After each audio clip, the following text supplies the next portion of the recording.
W's and L's, the weekly recap show where we give a dubs to the things that we like and the L's to the things that we don't. I'm going to start off.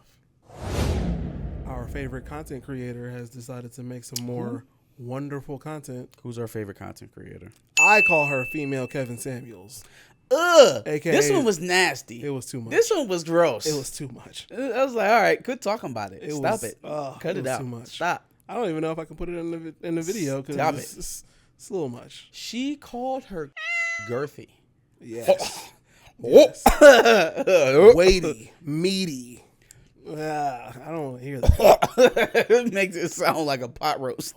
Yeah, But my thing is, she was a therapist, and people actually went to this woman for therapy. Yo, I don't know if that was ever a serious thing. Like, this might just be the rollout into, you know what I mean? Could be. It's either a mental break or this is a rollout. It's got to be something. Somebody got to show me something different, man. Because how we went from black men's mental health to my is verbose. It sounds like Clout to me. It's a nice little leap off the edge. Sounds like Clout to me. For sure. That was my only L.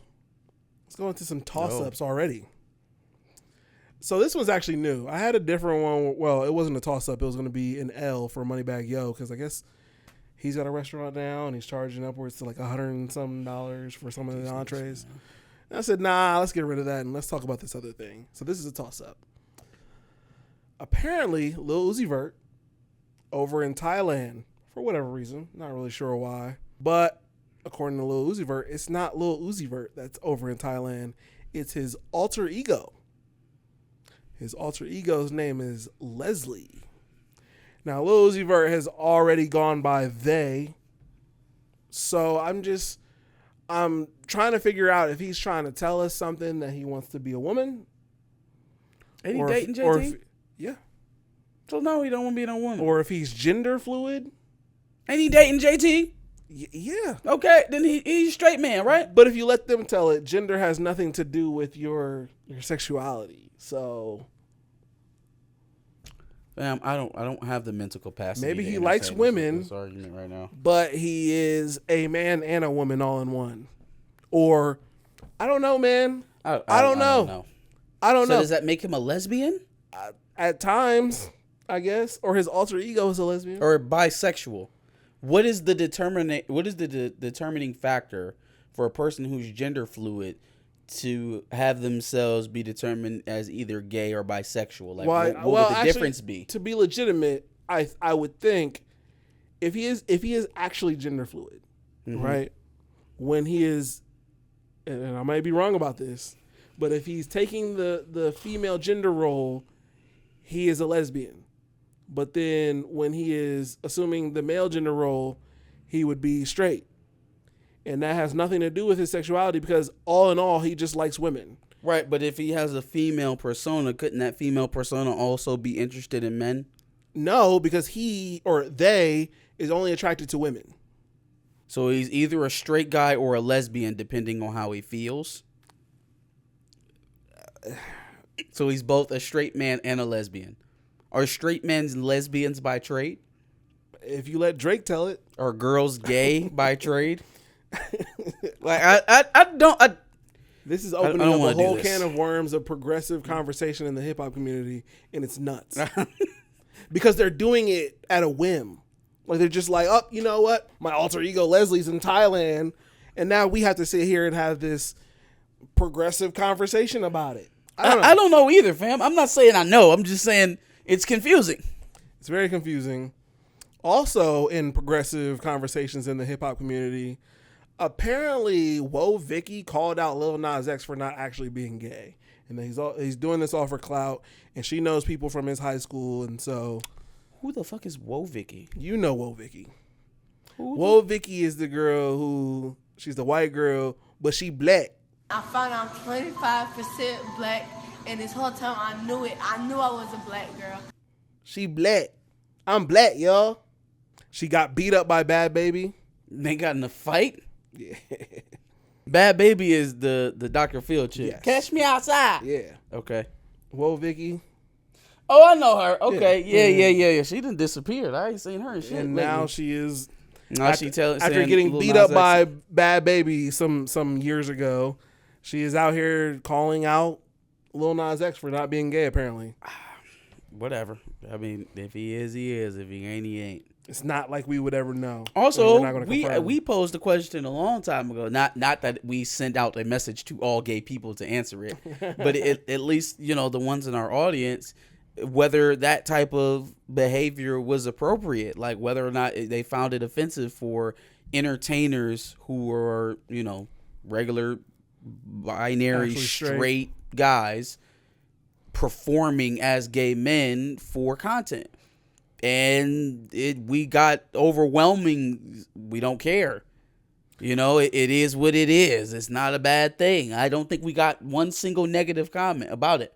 For all intents and Small purposes, sample sizes, though, but still. Sure. For all intents and purposes, though, Drew in Power is he's literally acting. He's acting. So he's not lying to it's anybody. kind of. I don't think it's that different though. I really don't think it's that different. Drew's just playing a role on TV. Nas X plays one on a stage and in front of a camera.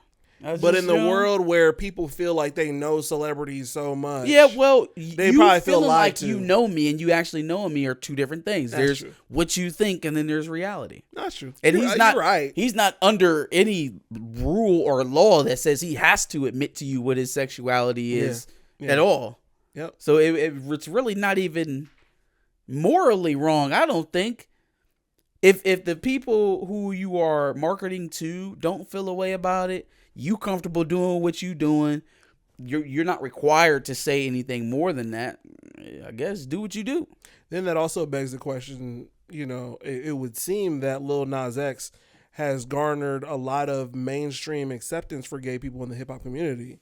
So is he not arguably doing a good thing for I don't know, because level? Just as many people who have come around to it, there's still the same amount of people who probably would rather not see, Lil Nas X. But then also labeling them as devils at some level, is kind of nuts too. Sure, but it is what it is. My next toss up is we talked about Lilo and Stitch last week.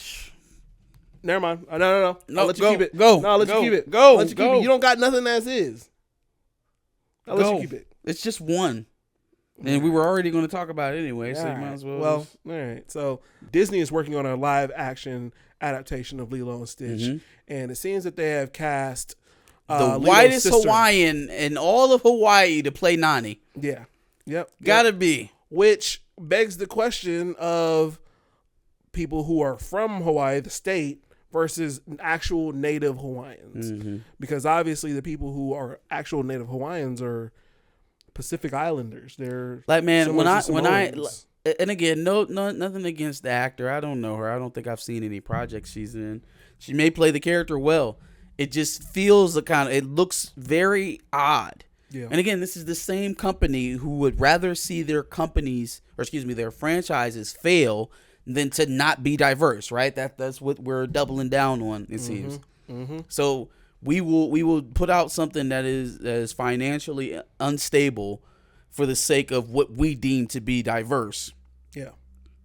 But here we are with the perfect opportunity for an existing IP that is already has built-in diversity that everyone universally loves. Who's hating on Lilo and Stitch? And it came out at a time where the word woke meant what it's supposed to mean, and when nobody calling it woke. Yeah. Two women living on their own, one raising another in the lieu of the tragic passing of their parents, right? Making it, surviving on their own without the need or the know-how of a man. Sounds very feminist to me. Yeah, I would agree. Two women of color. Y'all love to say that shit, right? It's right there. But again, when it don't really actually mean something to you, when it doesn't truly affect you the way you say it does, and it's actually just a way of exploring a new audience that you would rather have in lieu of the one that you already had before, shit like this comes up where it's a clear conflict between what you preach and what you do in practicality, what you actually do. Yeah. Yep. What we actually do is whitewash a character, but we're pro diversity. But you know they're gonna dive in on Pleakley's character, who is kind of gender fluid as well. Yeah, you know they're gonna dive in on all that. Well, I mean, he's an alien. We don't even know if genders exist on his that's planet. a fact. I mean, in any case, yeah. They're gonna dive in on that. You're probably right. You're probably right.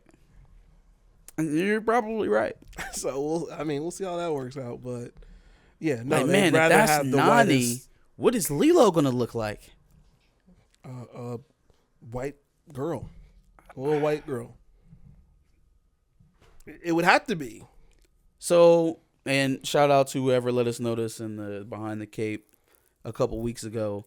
But yes, there were several billion-dollar live-action Disney films, and so we even gonna destroy that too. We're gonna make sure that y'all are gonna find any place in this entire studio where y'all are making money and make sure that never happens again. You're absolutely determined to do it. It's baffling. It is absolutely baffling. Why would you do this? One would have to think that they would probably whitewash Moana's live action if Dwayne The Rock Johnson wasn't such a cash cow at some level. Yeah, and just make a white version of the deity of the fish god or whatever Dwayne The Rock Johnson plays in. Yeah. And Moana. Yep. I would have to believe. At this point, it's getting... Well, it's already been egregious. It's been really egregious, actually. I was going to say it's getting egregious, but it's well over that line. Baby, it's been that way. So, I know I don't talk about my guilty pleasure of watching Netflix reality shows a lot, but I was actually going to stop watching Love is Blind. Love is blind. I was going to stop watching Netflix reality shows because they just show a huge love for not showing black love. It's always got to be some interracial couple or obviously white couples that succeed. But this season, the premier couple that's come from Love is Blind is actually a black couple. There we go. So I'm kind of actually happy about it. The couple that everybody loves, the one that seems to be doing the most successful, the one that's probably going to go all the way. Is the black couple. It's a black couple. Well. So I'm happy about that. It's a toss-up, though, because I give them the L for that, but I give them an L for the fact that they just had their reunion last night, and it was supposed to be another live event. So the last live event being the Chris Rock Santa special. Now I have to think that, that whole situation probably wasn't as popular. What's that? The Chris Rock special.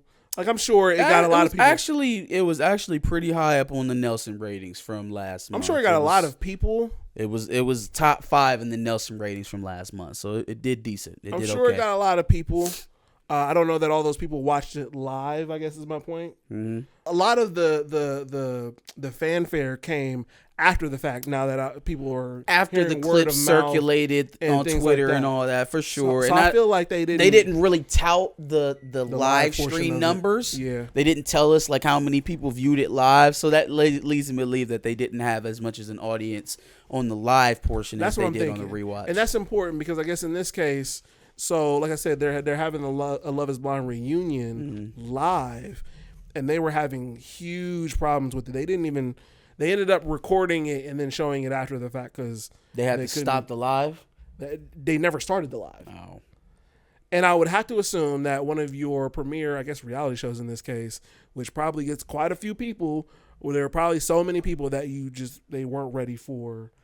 They didn't have the infrastructure for the live for it. And that's really disappointing because Netflix is supposed to be the premier streaming. Yeah, and I mean, they're significantly bigger than some of the other streaming services around them. So, I mean, on one hand, you say, well, it's disappointing because they couldn't handle the capacity. But at the same time, if Netflix is close to being king in terms of server capacity, because they have one of the more extensive libraries as it is, and still be overloaded like that, that means you had an immense amount of traffic. Yeah, that's which true. is a positive thing. So that's a good problem to have. But I guess I would just like to think that you've seen plenty of live events happen between YouTube, Twitch, and all sorts of things. So I would feel like you would have somewhat of a know-how to be like, okay, we're going to get this many people. We need to have this much resources allocated to it or whatever. Yeah. So at the same time, I kind of feel like It's a good problem to have, probably, but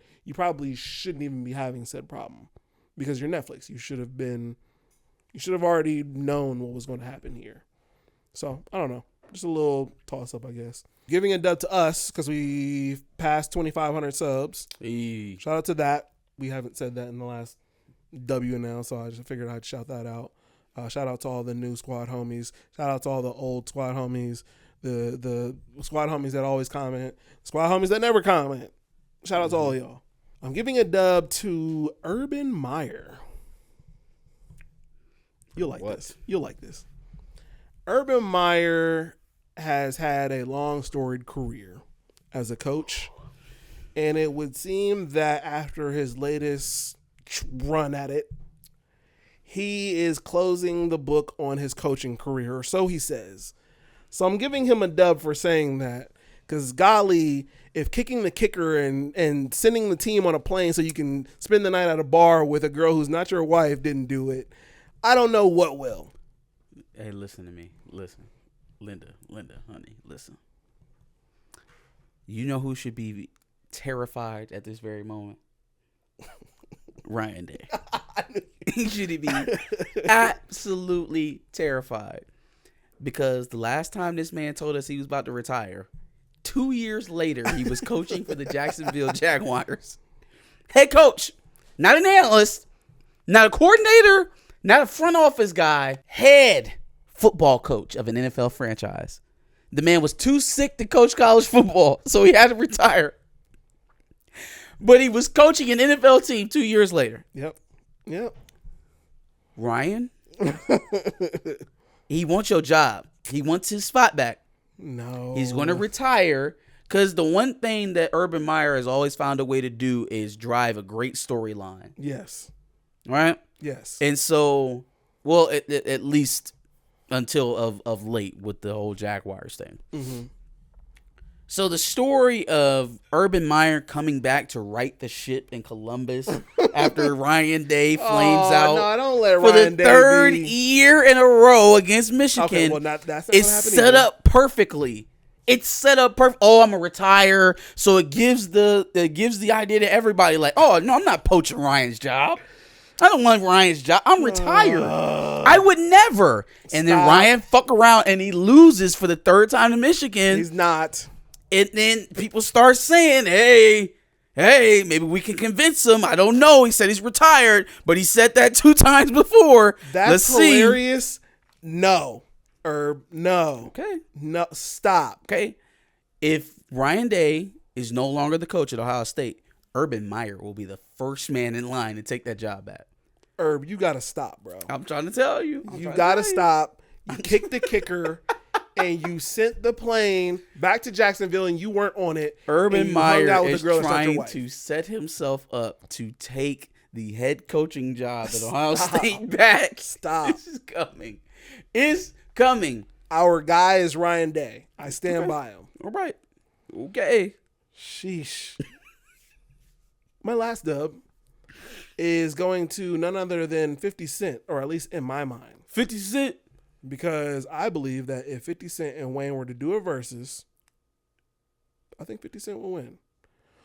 Only because I would have to assume that Wayne can't do his mixtape verses. Ooh, why?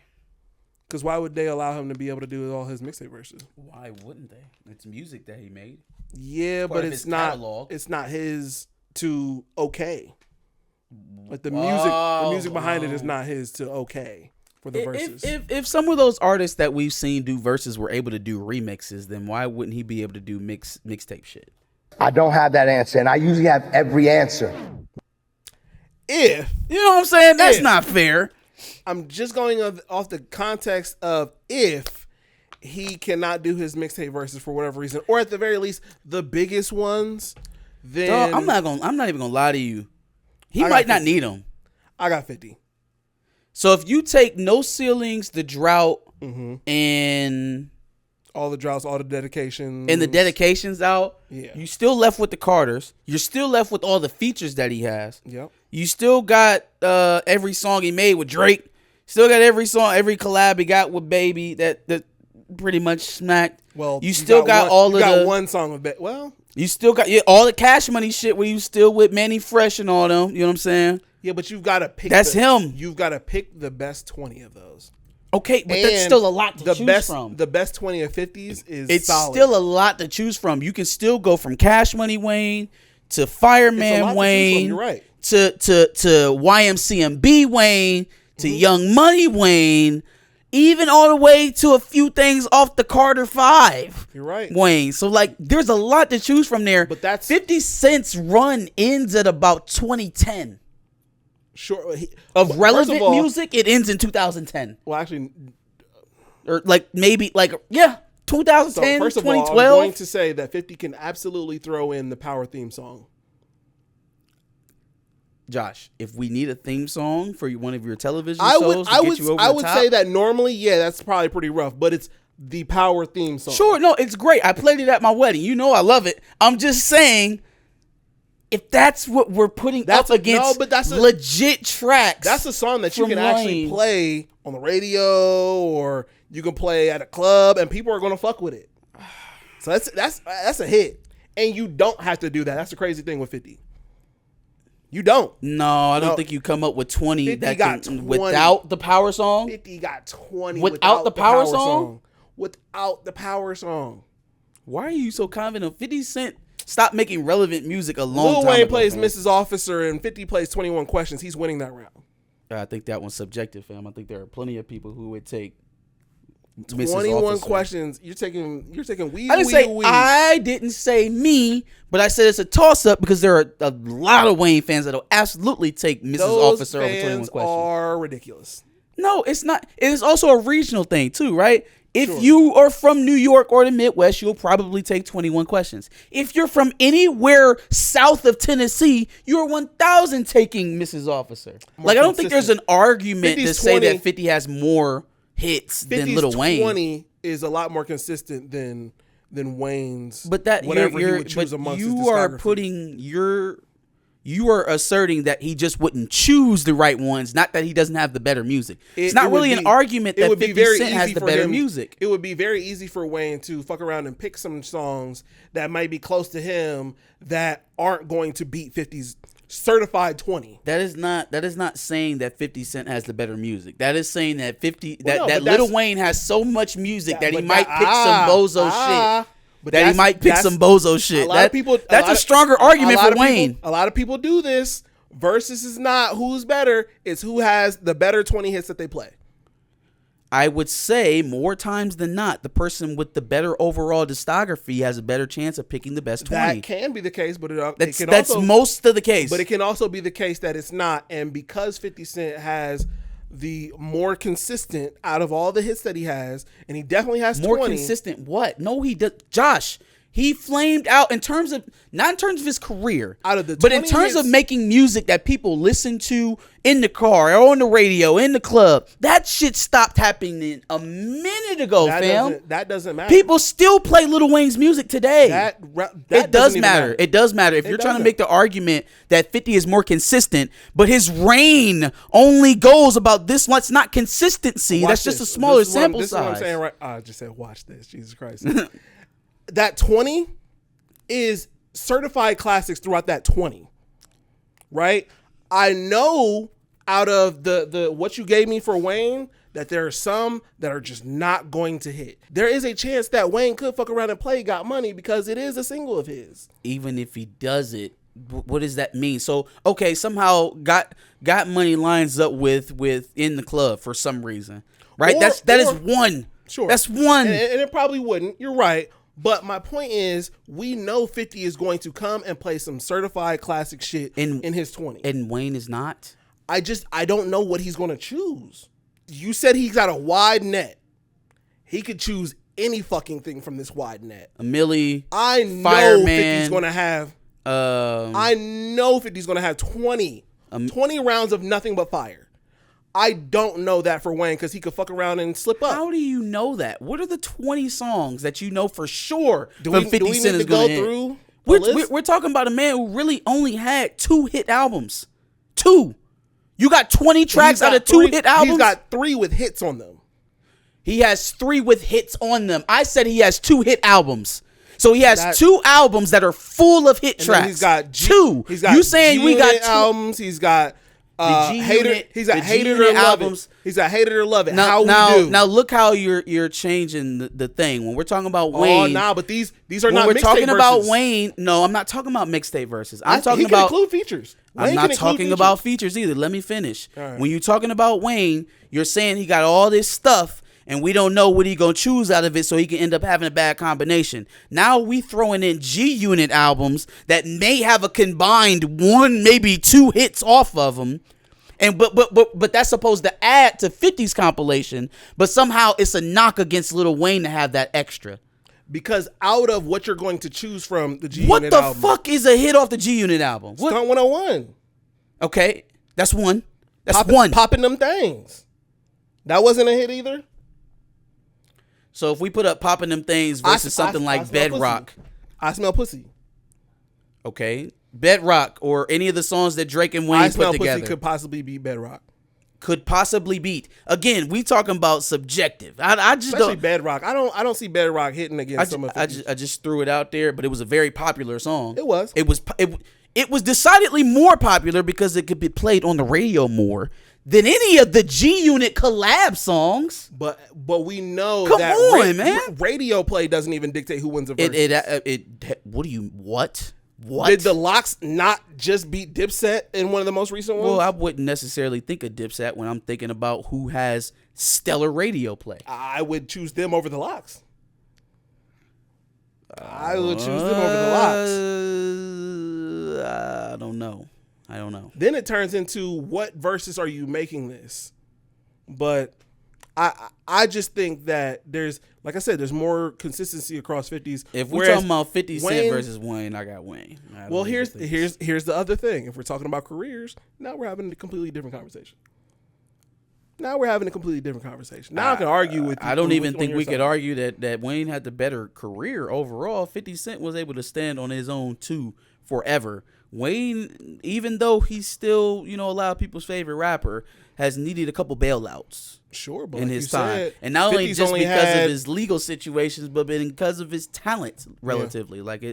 He's needed some bailouts. Quick list. 1 dub going out to the Lakers for stealing game 1 in Memphis. Because that's what the fuck we do. You understand? Little boys up there, little Dylan Brooks, thought he was going to get him a dub, thought he was going to guard LeBron. You can guard LeBron. Hold this L too. You also had to hurt Ja Morant to get Hold this L. Or Ja Morant hurt himself. I was kidding. Ja Morant hurt himself. Austin Reeves did. He should stay on the ground. There. Nah, quit jumping. Quit trying to dunk on people. Stay on the ground, son. Well, that's what he does. Nope. Stay on the ground. He likes to try to dunk. Have a grounded game. He gets injured less than AD. Be Sean Livingston. No. Develop a nice little back-to-basket game. You know what I'm saying? No. Little mid-range. Stop jumping. Dunk on these niggas. Shoot at these niggas. That's what we do. Or dunk in the offseason after we beat y'all. Anyways. Dunk on them and shoot at them. That's what we do. Ja Morant style. Just kidding. All right. On to the L's. A grand jury in the city of Akron has decided not to press charges on the officers who murdered Jayland Walker. Yeah. That's absolute trash. Bullshit. Absolute garbage. Bullshit. Absolute garbage. I haven't been privy to the comings and goings of this case, and I don't know if they have any information on well, no, they wouldn't. If it's a grand jury testimony, then it's probably sealed, or a grand jury deliberation. Then nothing that was said or none of how the evidence was presented to them or anything like that is probably out. But I can't imagine that it was too harsh against their own. This is just, we talk about these stories a lot, and it gets really upsetting when shit like that happens. But we have been on this streak of seeing a lot of these cops kind of getting their just due. Yeah. And so this is one of those gut punches, that reminds us where we at, So, hey, man, I don't know what's going on with these cases in Columbus, but nothing about Andre Hill, nothing about Casey Goodson. It's been real quiet around this way. Yeah. Real quiet. Let's just spend some time on this next one. So We didn't actually get to talk about this in the Behind the Cape episode, but did want to bring it up. So the Marvels trailer debuted last week, and it came out to the most dislikes in YouTube history for a Marvel trailer. Shout out to Perp About for letting me know. 500,000. Because I'm like, they don't show dislikes on YouTube anymore. So how? Well, do you know? if you check I guess there's an app where if you can start, they there's got a like way that little you can look at extensions it, for little Google Chrome widget. or whatever, you can see it. Yeah. Yeah, that makes sense, I guess. So here's where I stand on it, right? There's definitely people downvoting it. They're definitely hate voting it. And I mean that anytime you have 500,000 down dislikes within a very short amount of time, that seems pretty organized or at least targeted, right? But then if you look at the likes, there's about 500,000 likes as well. 500,000 or 500 million? 500 million likes. Well, no, there were 500,000 dislikes. 500,000. So Okay, half a so million. 500,000. Yeah. 500,000. As much as there are people out there who are willing to go and downvote it, it seems like there were just as many people who are willing to go and watch it and upvote it, regardless of whether or not they actually liked it, just to combat what was happening on the downvote. A couple thoughts, at least here for me, is one is, if said people didn't have the actual extension, they would have no idea that the Marvels was getting such hate.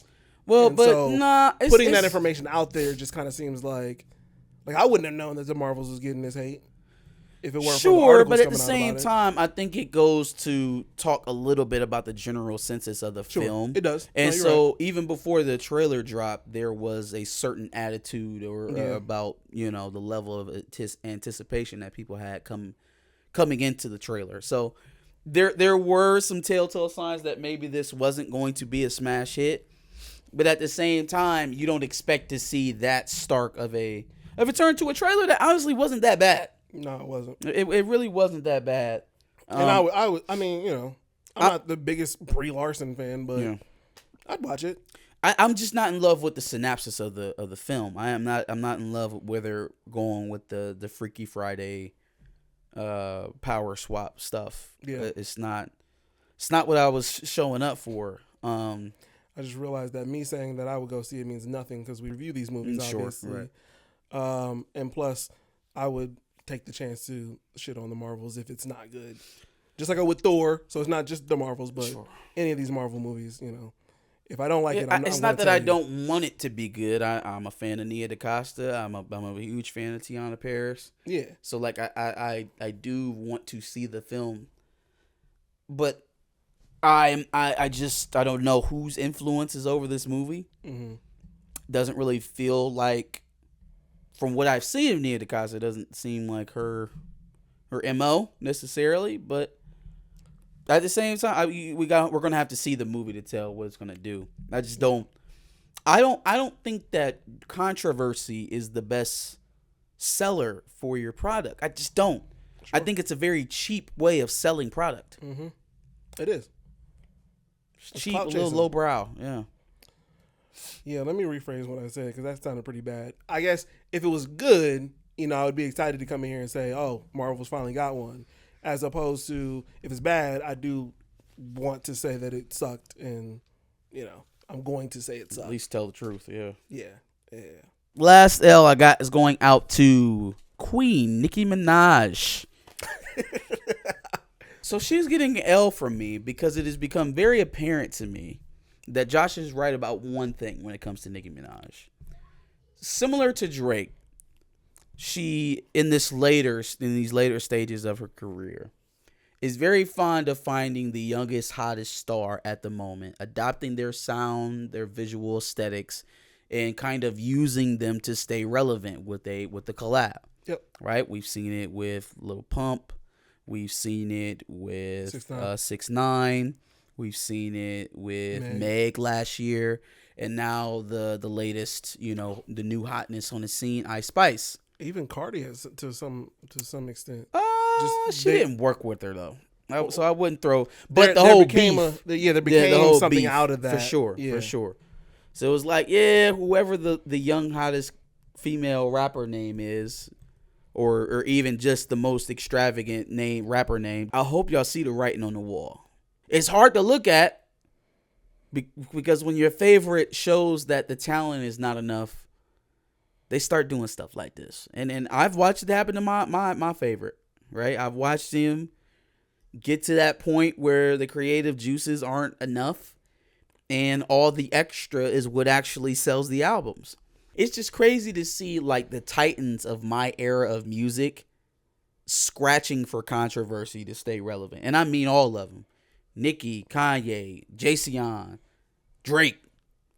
All of y'all, man, scratching the bottom of the barrel for half-hearted attempts at the new y'all, at the new yous.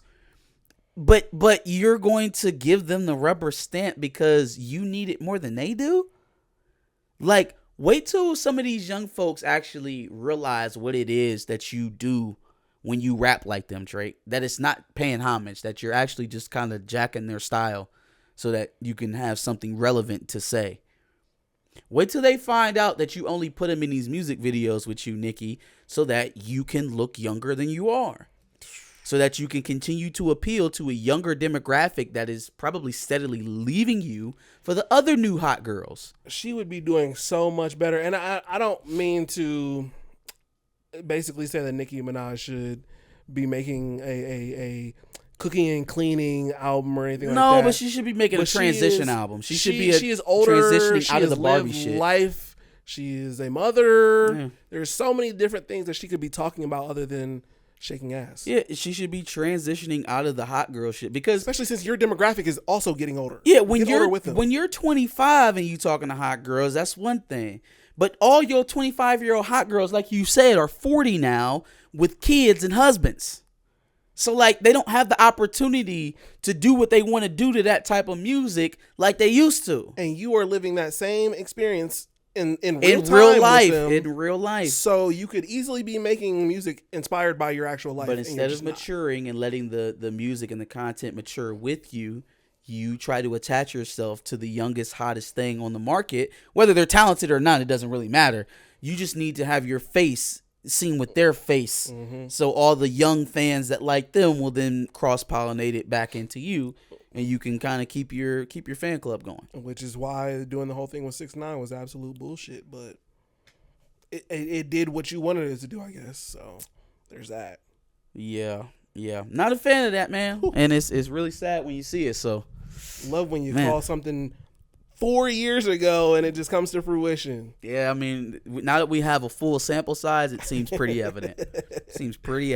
That's cool. She's been doing this for a while. But that is it for my dubs and L's. Oh, no. Can't forget this one.